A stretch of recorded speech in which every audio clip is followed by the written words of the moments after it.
Good morning, everyone. We're just going to wait a few minutes to make sure all our attendees have an opportunity to log on. And then we'll get started a couple minutes, probably around 9:32, 9:33, something like that. Just sit tight for a couple of moments, please. Thank you.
Hi, everyone. We're just going to wait 1 or 2 more moments, and then we will get started. Thanks for joining.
Hi, everyone. My name is David Chesnick. I'm the marketing director here at ResinTech. I want to thank you all for joining us today.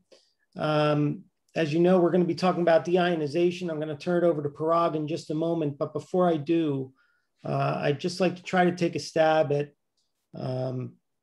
conveying some of the guidelines for today's presentation. Since we have a bunch of people on the call from all over the world, I'm going to ask you all to mute your phones. I think they are all muted, but just to make sure everyone's doing that. If you have a question, kindly save them toward the end of the presentation. You can use the question and answer function or the hand raising function or even the chat function to submit your questions.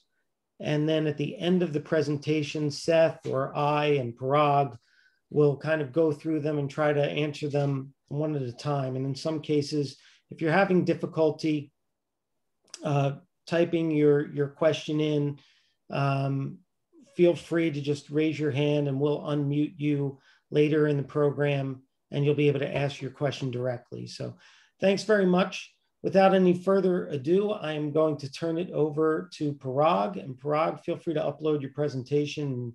I think you should be able to share your stuff right now, right? Yes. Okay. Yeah.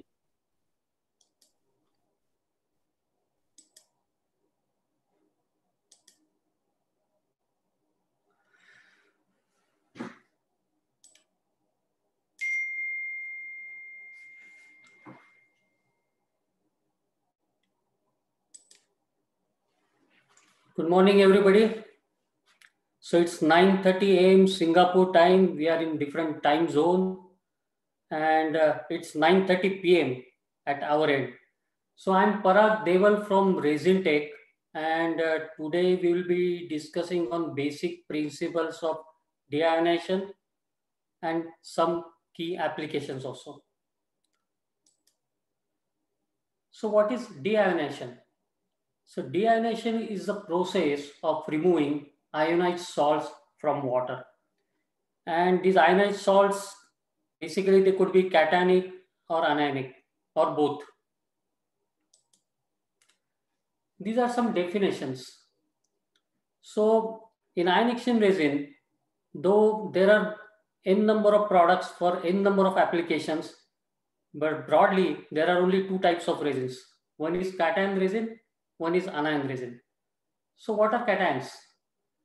So they are positively charged ions dissolved in solution. And what are anions? They are negatively charged ions dissolved in solution. What are the common cations? So just three examples: calcium, magnesium, sodium. There are many more, like maybe boron, iron, and there are many more. But I included calcium and magnesium because people know them more, because calcium and magnesium is nothing but hardness in water. What are common anions? Few examples: sulfates, chlorides, bicarbonates, silica. Again, there are many more, like nitrates, perchlorate, and fluorides. Now, what is ion exchange? Function of an ion exchange system is to remove dissolved ions present in water. So you must have seen this picture of water molecule. So water molecule is nothing but H2O, H plus OH. But you can see many contaminants here, like chloride, bicarbonate, magnesium, calcium, and sulfates. Now, there are two common types of ion exchange systems: softeners versus demineralizers. Why I included this slide? Mainly because many end users ask this question: I have water softening resin. Can I use water softening resin for demineralization or deionization? So answer is no, because because water softening resin is in sodium form. It could be strong acid cation or weak acid cation, but it has ability to remove only cations. And what is demineralizer or deionization? So they remove calcium, magnesium, sodium, sulfate, chloride, alkalinity, silica. So basically, it's a either mixture of cation and anion in some proportion, or they could be individual resins. So water is passed through cation first, followed by anion to remove all the contaminants, cationic and anionic, to get pure water. Deionization versus distillation. So this question is typically asked by laboratory people because they use pure water for their application. The quantity could be small, big, but they ask this question. So they many times they prefer distillation process. So they just ask the question. So whether distillation is a better option or deionization is a better option. So actually that is nothing is right or wrong. So there is a difference. So what is deionization? So it removes contaminants from water, and in distillation, it removes water from contaminants. So in distillation, what happens? You have contaminated water, you distill out water, so water will be converted to vapor, then it will get condensed, and you get a pure water. And whatever is left behind, it is all contamination. But in deionization, you pass contaminated water through ion exchange resin to remove all the contaminants. In deionization, operating cost is lower than distillation. then your capital cost is lower than, in deionization, capital cost is lower than distillation. What is TDS? It is total dissolved solids. Now in this field, in deionization field, so many customers, many end users, they just know, they just ask this question. So my water has got 50 ppm of TDS, 100 ppm of TDS, and I want to remove TDS. So what is TDS? So TDS comprise inorganic salts, principally calcium, magnesium, potassium, sodium, bicarbonates, chlorides, sulfates, and some small amounts of organics dissolved in water. And TDS is measured in milligram per liter or ppm, parts per million. So basically TDS is nothing but all salts with cationic contaminants and anionic contaminants. Now what is TOC? Total organic carbon. So typical surface waters contain naturally occurring organics. Certain types of TOC organics behave as weakly ionized anions like tannic, humic, and fulvic acids. Organics can be partially removed by anion resin and can foul over time. Foul resins produce poor capacity and water quality after regeneration. Resin can be treated to remove organics with hot brine or caustic. So basically TOC is nothing but organics. Now I will give one typical example. So raw water, if raw water has chlorine content and organics content, so what happens? Chlorine reacts with organics to form THM. THM is nothing but trihalomethanes. And this trihalomethane in drinking water as per EPA standard, its value should be less than 80 ppb. If it exceeds 80 ppb consistently, then it is carcinogenic. So it leads to cancer. Now, what is conductivity and resistivity? So people talk in terms of either conductivity or resistivity. So the ions, whether cationic, anionic, or both together, they carry electrical charge and can move through water, which allows water to conduct an electrical current. The measure of the ability of water to carry electrical current is called electrical conductivity. And resistivity is nothing but 1 upon conductivity. Their units are different. And you will find that there are online conductivity meters, online resistivity meters. So you can measure the value. Now conductivity. So 0.055 microsiemens. So that is the unit which most of the people use. And resistivity is measured in mega ohms, 18.2 mega ohm. So 0.055 means 1 upon 0.055 gives the value of 18.2. Same in case of 0.1 microsiemens is equal to 10 mega ohm. So this 18.2 mega ohm value, this is the purest water available on this planet. Purest water without any contamination.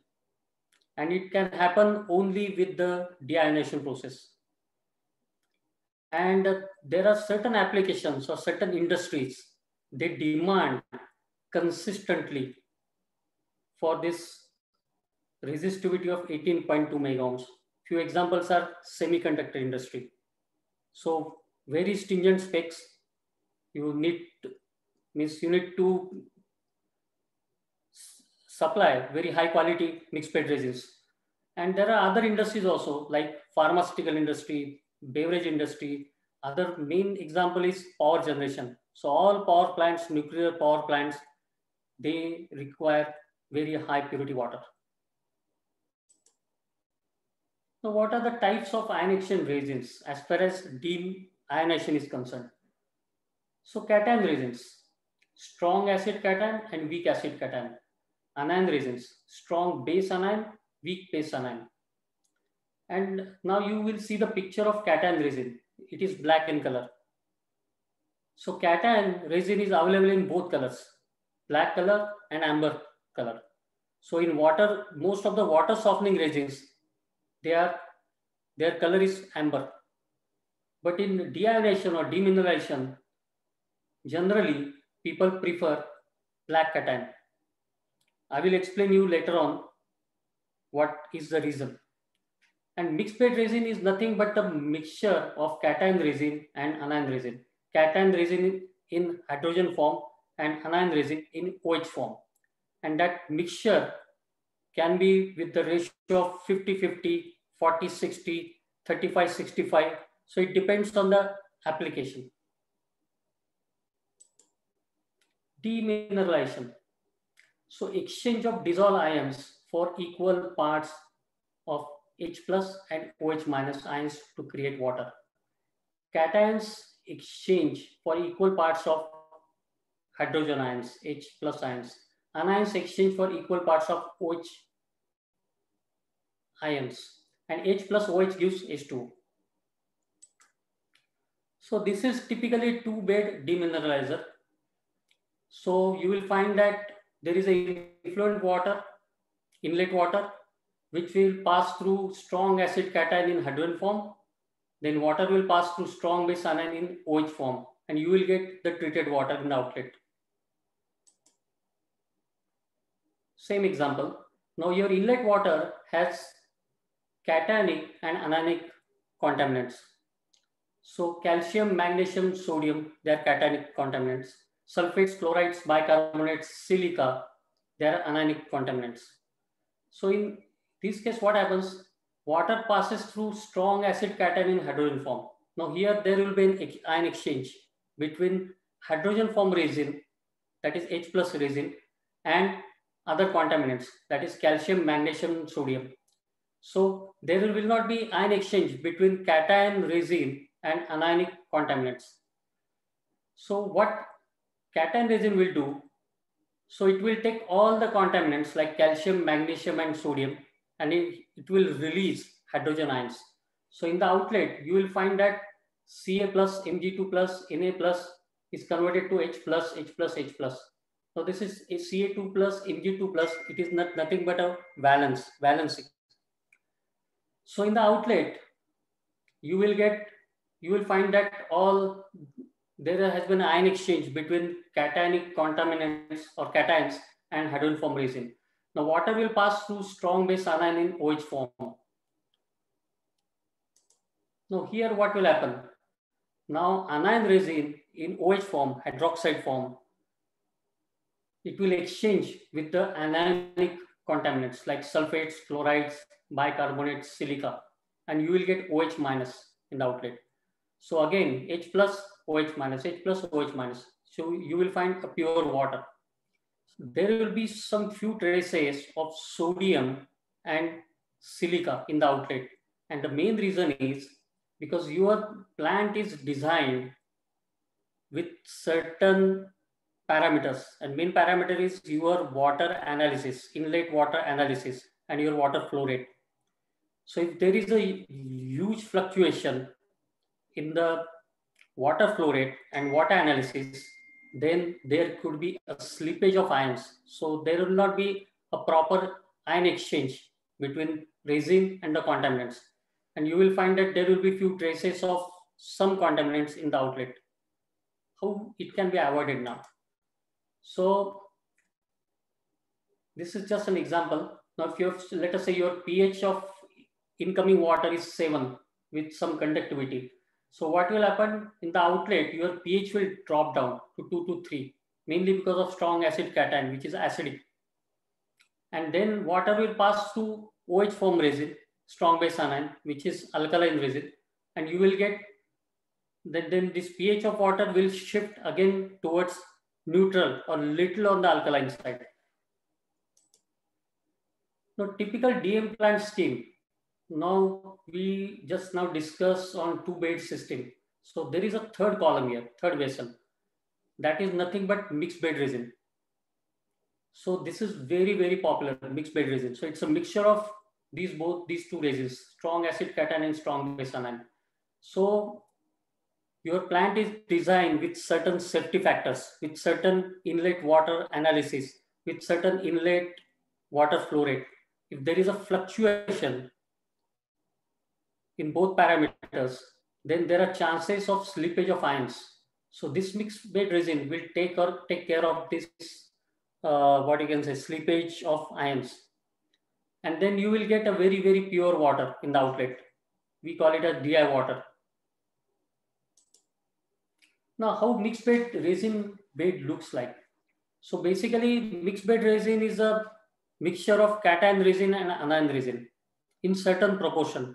This proportion, whether 50-50 ratio or 40-60, 35-65, it depends on the application and water chemistry. That is your application, then your inlet water analysis. So basically it depends on that. Now cation resin, which is black in color, and anion resin, which is, let us say, whitish or pinkish in color. So it's a mixture.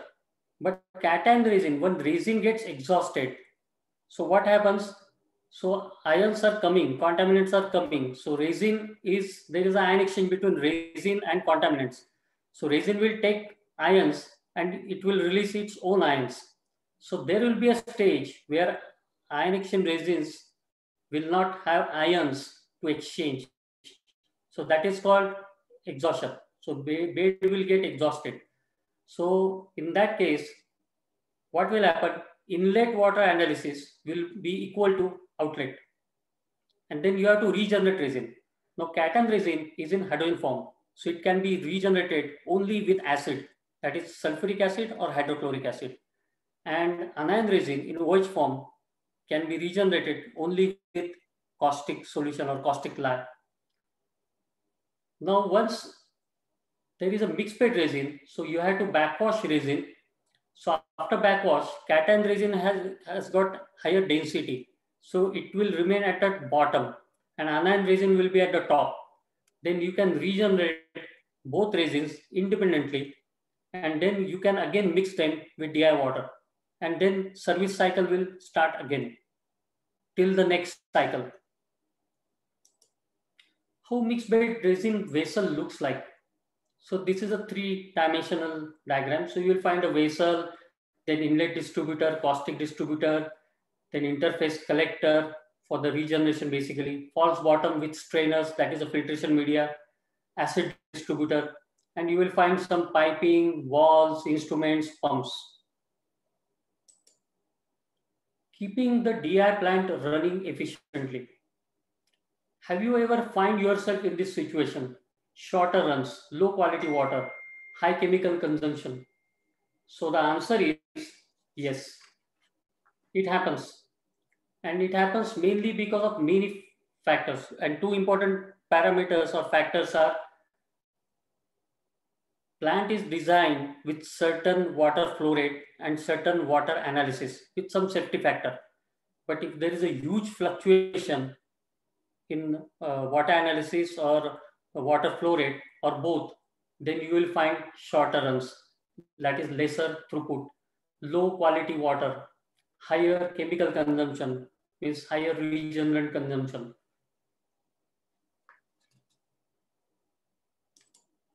Cycle of improving efficiency, determine operating cost, monitor equipment performance, operate existing equipment more efficiently, make purchases that improve efficiency. So this is related to all hardware part, that is all piping, plant, vessels, material of construction, and also more importantly, quality of ion exchange resin. So I just want to highlight few things which end users need to know. So while buying the ion exchange resin, you need to know everything about ion exchange resins. So what is the ratio? So particular source or particular vendor, so what he's committing on your maybe resistivity in the outlet or conductivity in the outlet. Then second thing is the storage. Now in Asian countries, weather is hot all the time. And in summer, temperature goes as high as 40 degrees Celsius or 45 degrees Celsius. So we are living in North America. So in North American countries like Canada, US, our ambient temperature is maximum maybe 30 degrees Celsius, 35 degrees Celsius. But in Asian countries, when temperature is very high as 40 or 45 degrees Celsius, there are chances of degradation of resin. So storage conditions are very important because there are two parameters here. So one is color throw. So in cation resin, there is a concept of color throw. And that color throw is nothing but polystyrene sulfonic acid as far as cation is concerned. As far as anion resin is concerned, it is amine. That amine could be any type of amine. It depends on your functional group. Dimethylamine, trimethylamine. There are many types of amines. Tributylamine. So these are the color throw. And this color throw increases with respect to time. So your storage temperature, your storage time, you need to know, you need to take more information from the vendor. Because if color throw increases, resin degrades and you will not get the desired output or desired resistivity in the outlet. Feed water quality, raw water analysis. So while designing any plant, so end user should inform OEM or the company who is designing the plant. They need to send all the information related to water analysis, complete water analysis. pH, conductivity, total alkalinity, ammonia, potassium, sodium, hardness, turbidity. These are just examples. So pH plays very vital role here because pH decides the complete water chemistry. So what type of resin should be used, what quantity. If it is a mixed bed resin, then what should be the cross linkage of both resins, cation and anion, then what should be the ratio. So this is very important.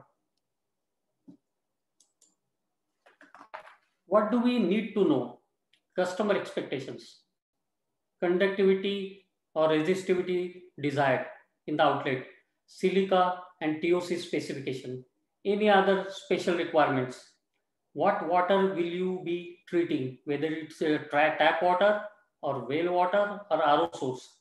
Understand feed chemistry, pH, TDS, carbon dioxide, silicon packs, then system setup and operation. That is all related to vessel designing and all that.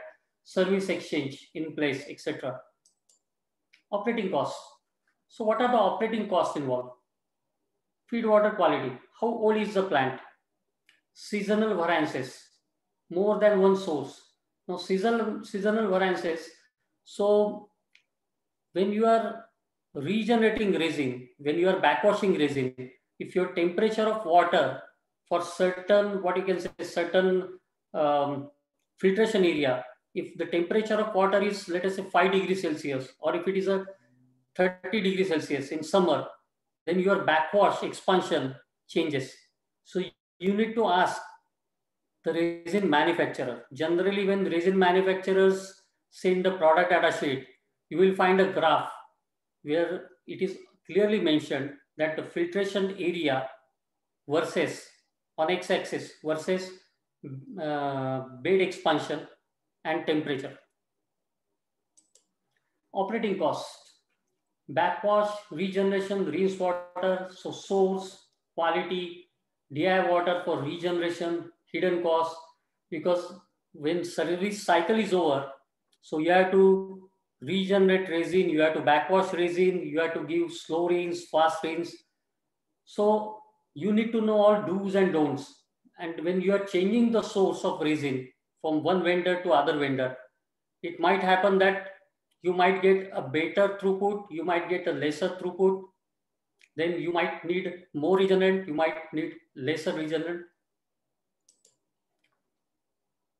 Regeneration frequency, endpoint, timer. So do's and don'ts again. So for with certain parameters of inlet water and what desired output quality you need. So your plant is designed with certain safety factors. So when you are regenerating the resin, then slow rinse, fast rinse. So you need to know do's and don'ts. So how much regenerant quantity you have to use in terms of pounds per cubic feet or pounds per liter, something like that. Chemicals. So cation resin requires sulfuric acid or hydrochloric acid for regeneration. Then anion resin requires caustic lye. Then caustic lye should be of high grade. What are the specifications? So I can share one example with you. So few years back, I came across one customer. So their water analysis didn't show mercury level at all. And in the water outlet, they found mercury in the range of 30 to 40 ppb, which is not acceptable. And they were asking why it happened. So it's a simple metal balance. So something is coming in, something is going out. So there is no mercury. So what is the third component? So third component was caustic. So in caustic lye manufacturing process, many times you will find some mercury. So you need to know that. So when you are buying caustic lye, you need to know the analysis of caustic lye. Then regeneration, waste, treatment, discharge, so compliance, minimization, recycle. So when you are regenerating resin, of course you are using chemicals. So after regeneration, you will throw chemicals only to the effluent. So whether you have approval from your government agency or not, you need to know. Because let us say if you are regenerating resin with, let us say, caustic lye, so in the outlet, you will find some different chemical going to the effluent. Power for pumps. So you need pumps to pass inlet water through ion exchange resin. Then you need pump to pass regenerants through ion exchange resin while regenerating the resin. So you need to know the pressure drop across the resin bed. And it depends on many factors. How much is your bed depth? Then what is the particle site distribution of resin? So these are some parameters which are very important. Then labor, training, certification. So your labor who is operating the plant, they should know do's and don'ts, how to run the plant. Make purchases that improve efficiency, resin, current operating conditions, chemicals, cheaper, not always better, replacement parts, upgrades available. Now, there have been lot of innovations, lot of improvements in hardware part, that is all piping, material of construction, pumps, efficient pumps, then instruments. So we need to know what is happening in the market. Factors affecting resin performance, oxidation, chlorine, temperature. So chlorine basically is an oxidizing agent. And if your water has got chlorine content, what will happen? As I explained you, chlorine reacts with organics to form THN. That is one part. Then chlorine as an oxidizing agent degrades resin. So that is not good. So you need to know the chlorine content in water. And if chlorine content is high, then there should be a activated carbon prior or before ion exchange resin. Then loss of capacity, fouling with organics or oil, loss of resin, backwash loss. So when you are backwashing resin, so there should be at least 50 to 60% what you can say free space above the resin bed. If your backwash flow rate is too high, then resin will overflow. Monitoring performance. Feed water, we already discussed this. Feed water conductivity, effluent conductivity, differential pressure, run length in terms of gallon, that is throughput, working capacity versus theoretical, amount of regenerant use, rinse water in terms of gallons, silica. So this is just a picture where you will find two vessels, one cation, other one is anion. You will find some piping, then walls, instrumentation. So resin plant looks like this. So what are the deionization applications? There are many applications. So we'll just cover few applications. Spot free rinsing, car wash, window cleaning, aquarium industry, pharmaceutical industry, industrial boilers, beverage industry, power generation, laboratories, vehicle battery, semiconductor industry. So all these industries, and there are many more, they need deionized water in their process. And I have mentioned UPW word in front of few applications. So UPW is nothing but ultra pure water. That is the purest water. But here UPW quality changes as per the industry demand. So semiconductor industry, UPW, that is ultra pure water, will be the purest water, 18.2 megohm. But that may not happen in case of, let us say, beverage industry or maybe pharma industry. Every industry has got their different standards, different specifications. So semiconductor industry and laboratories, for certain applications, they require highest purity water. Spot-free rinsing. So what is meant by that?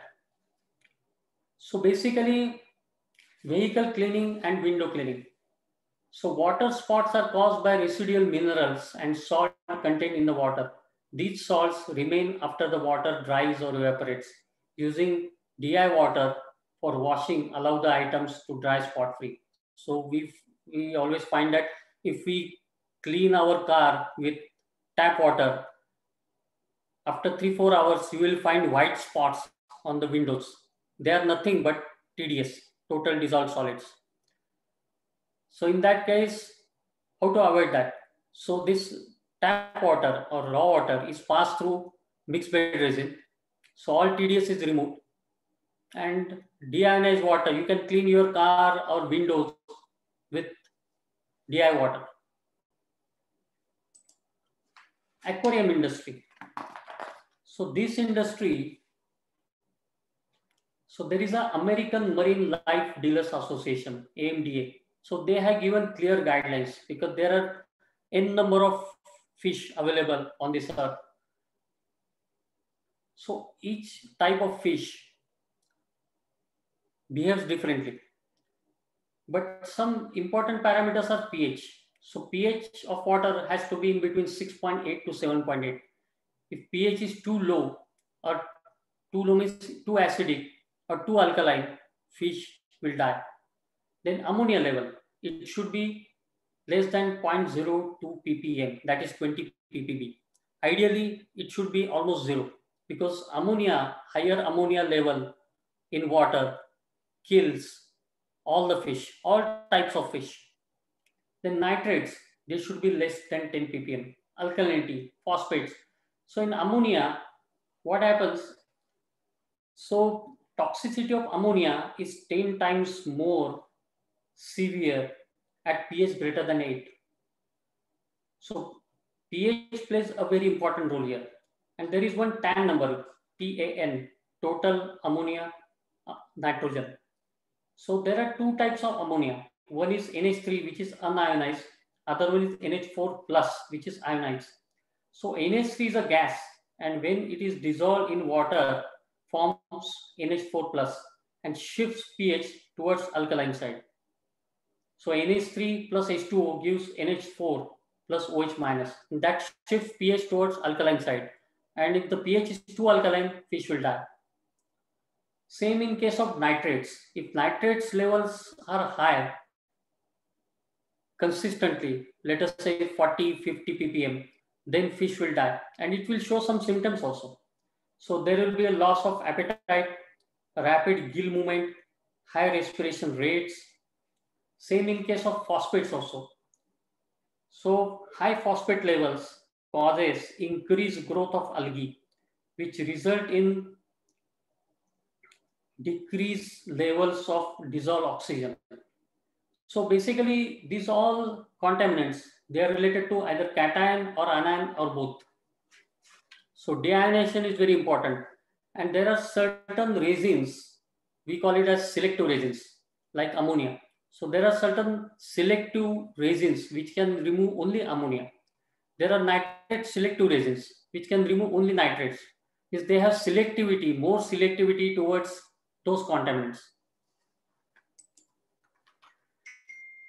Laboratory applications.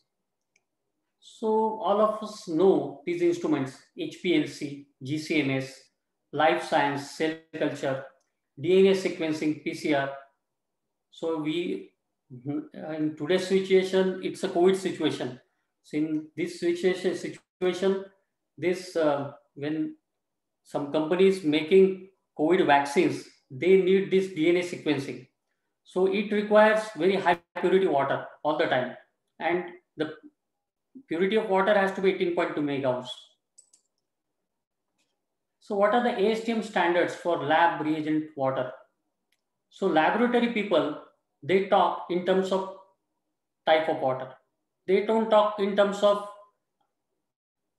desired outlet specifications, clear specifications, because there is a standard of type 1, type 2, type 3, type 4. So type 1 is the purest water, where you will find that electrical conductivity is 0.056, which is nothing but resistivity of 18 megohm. In TOC, maximum 50 ppb. Sodium, maximum 1 ppb. Silica, 3 ppb. Chlorides, 1 ppb. So these are very, very stringent specs. And these are the same specs which are used in semiconductor industry also. Then there is a type 2, type 3, type 4 water. Which type of water do you need? So we'll start from right hand side, type 1 water.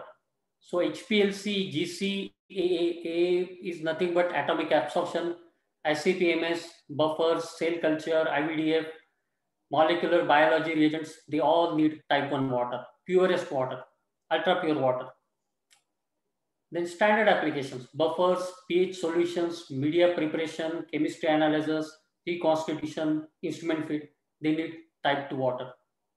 And there are general applications, glassware rinsing, humidifiers, autoclaves, hot and cold baths, environmental chambers, they require type 3 water. So that is a general application, type 3. We call it as simple deionization. Achieving type 1 water. So this is just a diagram, or so you will find that basically water is passed through conditioning cartridge. It is nothing but very high quality mixed bed resin. So it will pass through activated carbon and then very high quality mixed bed resin. Then outlet of that will pass through polishing cartridge. It is nothing but again a very high quality mixed bed resin. Then this water will be circulated till equilibrium stage is achieved. And once you get 18 megohm or 18.2 megohm resistivity, then this water is passed to 0.2 micron filter. And then it is used for the end application like HPLC or whatever instruments I mentioned earlier. Point of use systems. So the diagram which I showed just now, it is nothing but this is one model, Phoenix model. So basically Resintech has one more company, Aries Filterworks. We make these type of systems, Phoenix systems for type 1 water, mainly for type 1 and type 2 water. Then these are the cartridges. So this is point of use. So you will find 3 filters, activated carbon followed by 2 mixed bed resins. Then these are the cartridges. You will find some pictures. You will find some resins also. Pharma industry, water uses. So basically pharma industry where you need deionized water. So water is used as a raw material. It is used as an ingredient and solvent in processing, formulation, and manufacturing of pharma products, active pharmaceutical ingredients, we call it as API, and analytical reagents, cleaning agent for rinsing vessels, equipments, and packaging machines, QC lab, and R&D experiments. So you need very high quality, high purity water here. So in pharma industry, there is FDA. So in our country, we follow US FDA. Each country has got their own FDA agency and they have their own norms. So basically when you are changing product, so at the time of product changeover, you have to clean all the vessels, equipments, packaging machines thoroughly with very high quality or high purity water. Ultra pure water in semiconductor industry, 18.2 megohms. So basically what is mean by semiconductor industry? So we use mobiles, we use computers, we use, mobile chips and all that. So it is nothing but it is all under semiconductor industry. So basically microchips or semiconductor chips, electronic components, photovoltaic cells, hard disk drive, then flat panel displays, all these components, when they are made or when they are fabricated, during fabrication, their surfaces should be absolutely clean. So basically, for cleaning those surfaces, you need highest quality, highest purity water, 18.2 megohm, consistently, without default. So rinse contaminants from the surface of silicon wafers that are later turned into computer chips. So just one example. So typical 200 millimeter wafer fab that processes 20,000 wafers per month can use up to 3,000 meter cube of ultra pure water per day. And that can happen only with the combination of reverse osmosis, RO, and mixed bed resin.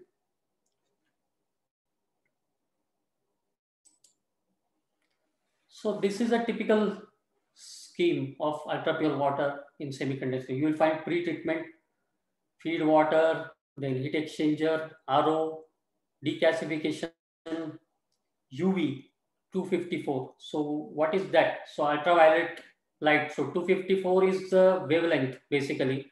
So it is measured in nanometers. So UV 254 and UV 185.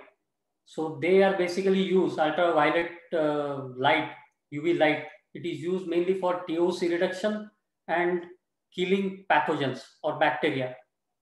Then there is electrodeionization. We'll discuss on that, or ion exchange resins. And these are mixed bed resins and all that. Now in the whole process,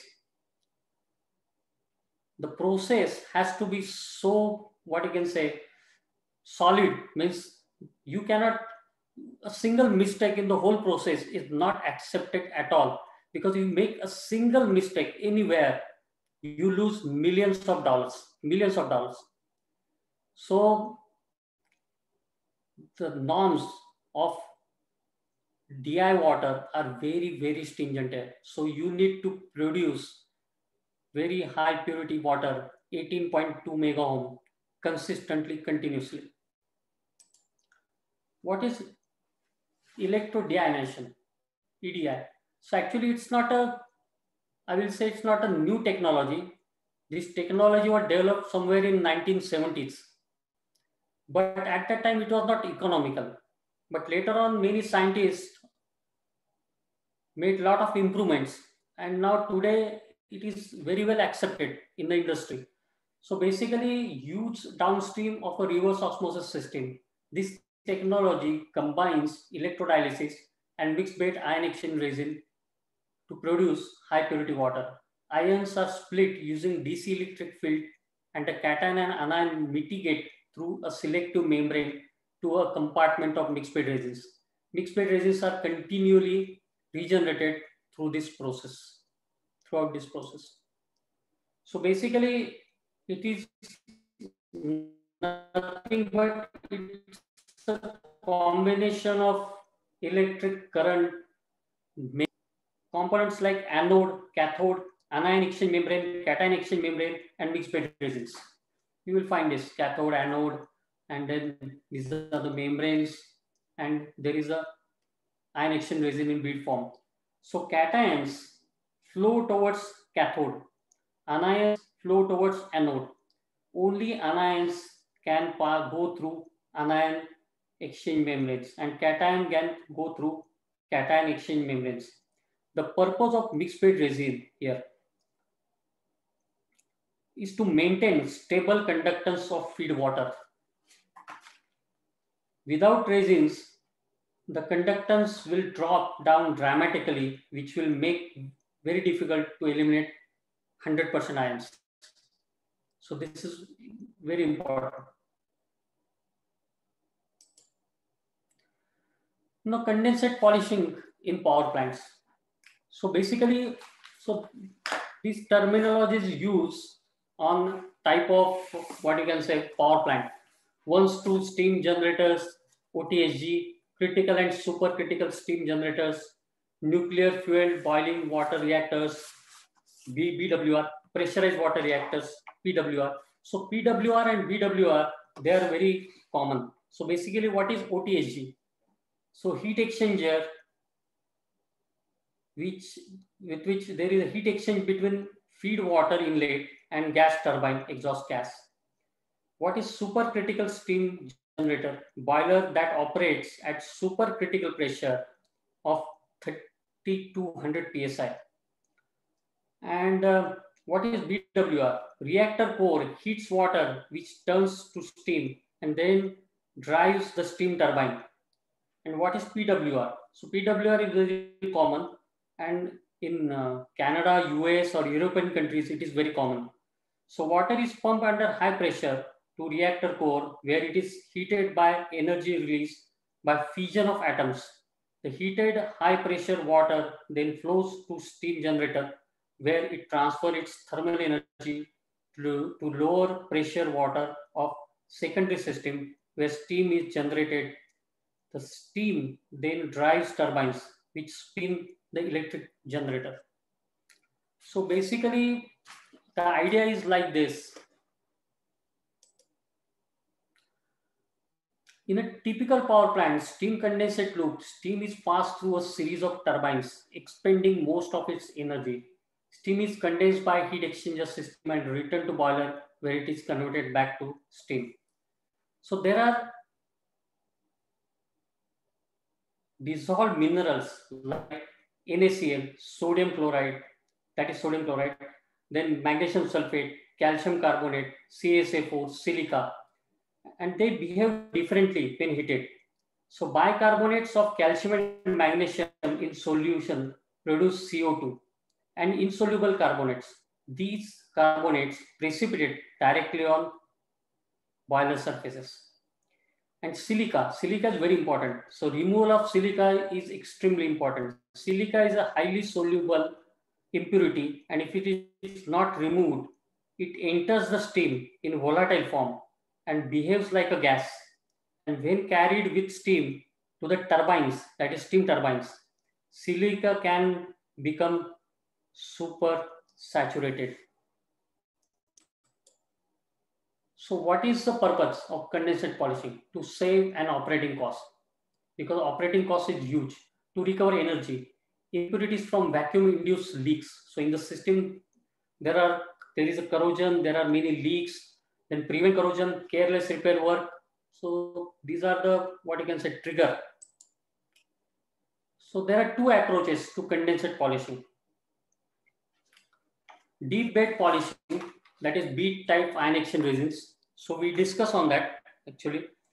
But this bead type of ion exchange resins, the specifications are very, very stringent. Very stringent means they are so stringent that your chlorides should be less than 0.2%. Then your OH conversion, hydroxide conversion for anion resin, it has to hit the number of greater than 95% all the time. Then your metallic, there are specifications on metallic impurities also. And the second technology is powdered ion exchange resins presented as pre-coat media on the filter element. So it is nothing but a wounded PP cartridges coated with powdered resins mixture. So what is the advantage with powdered resins? So it has got very high surface area and bead type. And how it is achieved?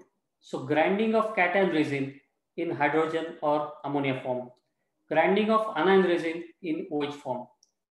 Then interaction or mixing of cation and anion resins, means powders, forms a bigger flock, much larger than mass of individual particles. Flock formation is due to the electric charge. So cation has positive ion, anion has negative ion. And in powder form, when there is a huge surface area, when they are mixed together, it forms a very much bigger flock. And the most important parameters are particle size, of the powder, then electrical charge, total action capacity, and very, very high quality of resin. And the specifications are very stringent. So in both technologies, there is a ion exchange resin. And this is the typical flow diagram. So you will find that there is a superheater, then steamy generator, it drives the HP turbine, high pressure turbine, then LP turbine, low pressure turbine, then electric generator, LP turbine, then there is a condenser, then water, steam will get condensed. So then there is a pump. So it will pump, that will pump the condensate, and it will be passed through either deep bed or Powdex resin. Then there is a booster pump, then storage tank, and this water condensate goes back. So you can save a lot of operating cost here. You save energy and a lot of operating cost. Now pH of high purity DI water. Higher the resistivity, more neutral is the pH. So this is just a thumb rule. So when we say that my resistivity is very high, I'm getting a very pure water. So your pH will be very, very close to neutral. Conventional measurements aren't valid, no background buffer, CO2 dissolves from atmosphere, usually not in specs. Specialized inline equipment required. So basically, adding slightest amount of acid or base to pure water will change your pH dramatically. And pure water reading absorbs CO2, which forms carbonic acid, and carbonic acid dissociates into bicarbonates. Now the issues linked to the pH measurement of ultra pure water are addressed in US Pharmacopoeia, USP. They recommend addition of KCl as a buffer. Now these are the capacity calculations, rules of thumb, so we need to know. So just an example. So strong acid cation in hydrogen form. So there is a virgin resin. So it is measured in grains per cubic feet. That is the total capacity. We call it as total capacity, 38,000 grains per cubic feet. 1 cubic feet is 28.32 liters. And because I use American units, but if we convert to metric units, so basically 1 grain per cubic feet is equivalent to 2.29 milligrams per cubic meter. So these are the values for virgin resin, and these are the values for regenerated resin. Why? Why these values are less? And there are many parameters. So main parameters or main factors are concentration and type of ions to be absorbed, then service, flow rate, temperature, type and concentration and quantity of regenerant, type of regeneration, whether co-flow or counterflow, then bed depth, particle size distribution of resin. So here what happens, when you are using virgin resin, you use total capacity. Total capacity means total capacity, total exchange capacity in terms of total capacity. And what is regenerated? So that means the capacity which is useful, which is available. So when you are passing service water through ion exchange resin, so water will pass through mixed bed resin like this. And at the top, resin will get exhausted. Then water will pass through to the bottom and resin will get exhausted completely. And you will get the end point. So that is the ideal situation. But practically, that doesn't happen. So what happens? Water passes through ion exchange resin. So top bed gets exhausted. Then it comes down, comes down, comes down. But at certain level, what happens? Water molecules, contaminated water, it just escapes, it slips through the resin bed and it goes to the outlet. And in the outlet, you will find that contaminant and you will realize that, oh, we need to stop the service cycle and you will get the lesser throughput. So that difference between the exhausted resin and unused resin, in between, it is called as a reaction zone. where this phenomena happens. And with this phenomena, what happens? You will get lesser throughput. So while designing a plant, you have to use such safety factors. Now, these are the some Resintec products. So Resintec CG8BL means black cation. So it is 8% cross-linked industrial quality, either in sodium form or hydrogen form. So for mixed bed resin, everybody uses hydrogen form resin. Light or dark color. So many end users, what they do, they buy resin in sodium form. But because the resin in sodium form is more stable, then on the side, they regenerate resin from sodium to hydrogen form, and then they use for the mixed bed resin. Now, Resintec CG10, it is a 10% cross-link resin, more resistant to oxidation.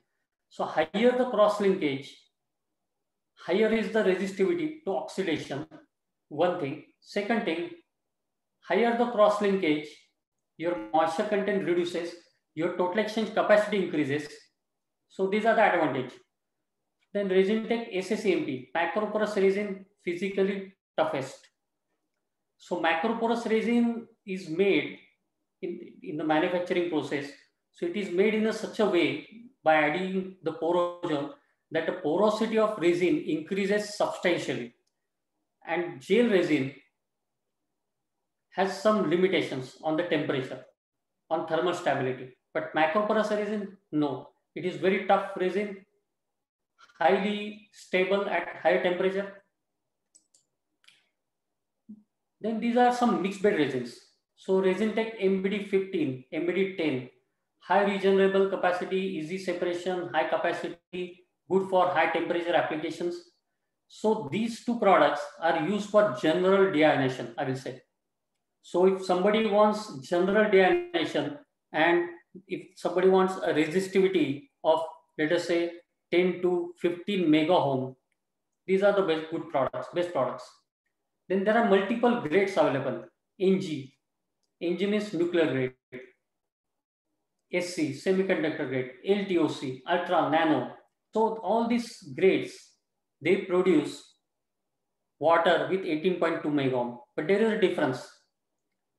And basically the difference is mainly because of from application point of view. So how stringent application demands. So let us say in semiconductor industry, it is MBD Ultra and MBD Nano products they are used because the specifications are very stringent, very, very stringent. So I will just read some specifications if I have.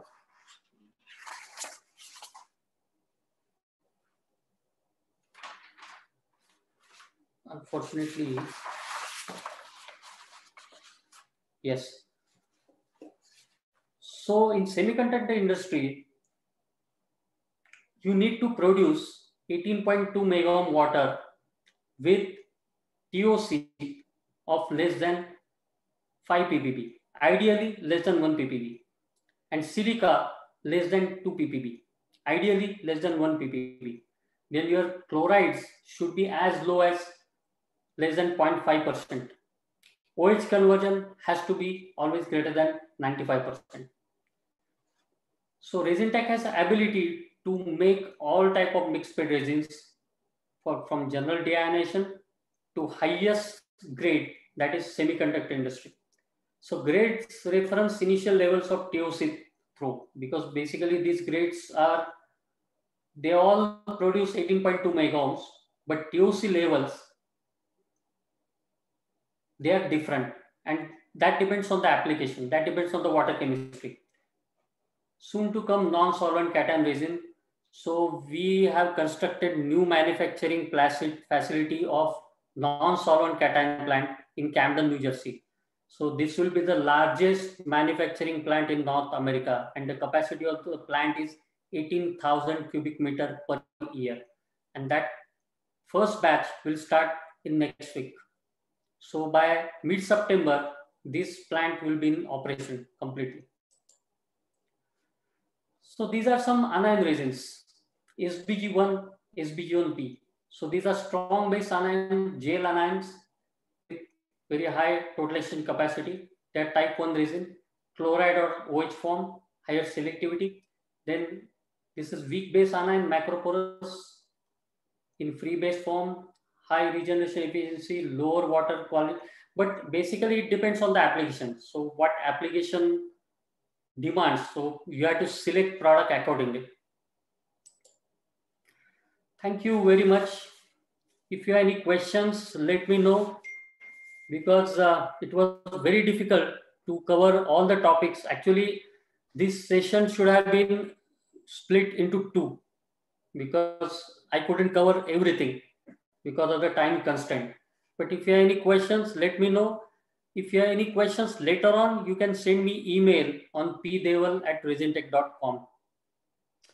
Parag, thank you very much. Does I think Jack Wang had a question about total hardness, and why don't I let you ask it yourself? Go ahead, Jack. You might need to unmute if you're muted. Okay, thank you, Mr. Parag, and thank you. I have a question because what is the definition of total hardness? And we have tested to test the total hardness and alkalinity, total alkalinity. So what will be the Cardian resin to affect working onto this kind of value? No, your voice is not clear somehow. I couldn't understand. Can you repeat, please? Okay. What is the definition of the total alkalinity and the total hardness? What the difference? So basically, it comes under hardness only. So basically, alkalinity, hardness is nothing but calcium and magnesium. But if that alkalinity means basically calcium carbonate. So if your water has got calcium carbonate or magnesium carbonate, we call it as alkalinity. So based on your water analysis, we have to choose what type of resin to be used. Basic purpose is to remove calcium and magnesium. That is hardness. So whether to choose strong acid cation in sodium form or weak acid cation in sodium form. That is the. Okay, sorry, let me precise my question. Okay, so we have the two testers, both from Merck. One is to test the total hardness, and the other one is to test the carbonate hardness. So what the difference between these? Total hardness and carbonate hardness? Yes. So basically hardness is nothing but calcium and magnesium. So it depends. So basically your carbonates, so basically you have calcium carbonate and magnesium carbonate, right? So as I understand it, for total hardness is to mean to test so altogether it's a total hardness. The magnesium and calcium in the water. Sorry? As I understanding, for the total hardness is to test the positive ion in water, right? Right. So what about the carbonate hardness? Is testing the carbonate like the so I'm not quite understand the what the different from this. Can you do one favor? You have my email address. Can you send me? Okay. So I will send you some data about the comparison of the BWT. You know the BWT filter. Okay. That'd be great. Thank you, Jack. Okay. So I think because your voice is not clear. Somehow there is some problem. Dr. Karthik, would you like to ask a question? Hi, can you hear me? Yes. Okay, first I want to step in for the question that recently we had. Mr. Parag, actually his question was basically to understand the temporary versus the permanent hardness. Okay. So the carbonate hardness is considered as a temporary hardness, okay? Temporary hardness, right. So that's why there's a difference, because the calcium and magnesium, they can be in two different forms. One is the calcium carbonate versus calcium sulfate, okay, or calcium chloride. So chloride and sulfate forms are considered the permanent hardness, and the carbonate form is something as a temporary one. So that's why you have these two type of kits. Okay, so that is, yeah. So I hope, I think your answer is like, your question is like clear, and this is the answer for that, if I understand. Okay. And yeah, thanks, Mr. Parag, for the nice presentation. So my question is actually, you mentioned about this, the fouling, you know, of the resin when the feed water has organic, like a content, or the TOC or any natural organics. Right. So as part of the TM setup, do we need to monitor the TOC level even before designing the demineralization plant? And at what concentration this fouling will really like trigger? You know, so what is alarming concentration? Sometimes they are in traces. It is something we don't have to bother about. So I just want to have some understanding on this fouling phenomena, you know, at least in terms of the concentration profile. No, concentration means fouling. Fouling of resin with the TOC. Because see, if my feed water has 10 ppm of TOC, is it a problem, or 100 ppm is a problem? At what concentration? That's something that we have to take a closer look. No, then it is, if it is 100 ppm DS, then you have to take care of that. Okay. And at low concentration, when we do it continuously, like expose this resin with that low TOC for longer time, will it also cause some kind of fouling?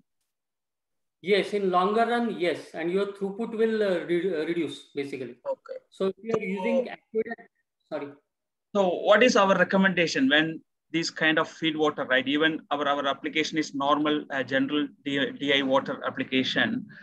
Right. But still some waters in this region may have TOC. So what is our recommendation to control the TOC as part of the DM setup? The safest way is to install activated carbon, coconut shell activated based carbon, followed by resin. So activated carbon will take care of that. And if the TOC or organic level is too high, then sometimes you have to do the cost benefit analysis, because activated carbon life is very small. So there are some specialty resins which are used. So basically they are strong base anion resins, styrenic and acrylic, macroporous resins. So they can take care of all the organics. Okay, thank you. Yeah, so that's does that answer your question, Dr. Karthik? Yes, yeah. Excellent. Okay. Got it, yeah. All right. Does anyone else have any questions for Parag? I know it's a little bit challenging with the distance and all the different communities that are on the call and the various languages.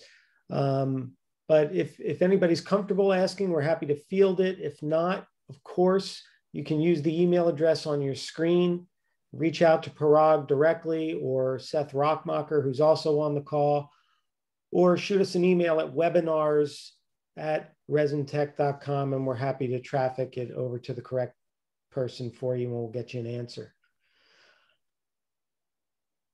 I want to thank everybody for joining us this evening. I'm happy we were able to put together a webinar for the Eastern Hemisphere and be able to do this at a time that works for all of you. It's starting to get a little late for us over here in the US, so I think we're going to call it a night tonight. But thanks again for everybody for joining us, and we look forward to having you on future webinars. And one more thing, Jack Wang, now I understood from Dr. Karthik. So basically you can send me email. I will send you more information on temporary hardness and permanent hardness. Got it. All right, everyone. Thank you so much for joining us. We'll see you on a future webinar. Thank you all. Have a great day. Thank you. Bye-bye. Bye-bye. Bye.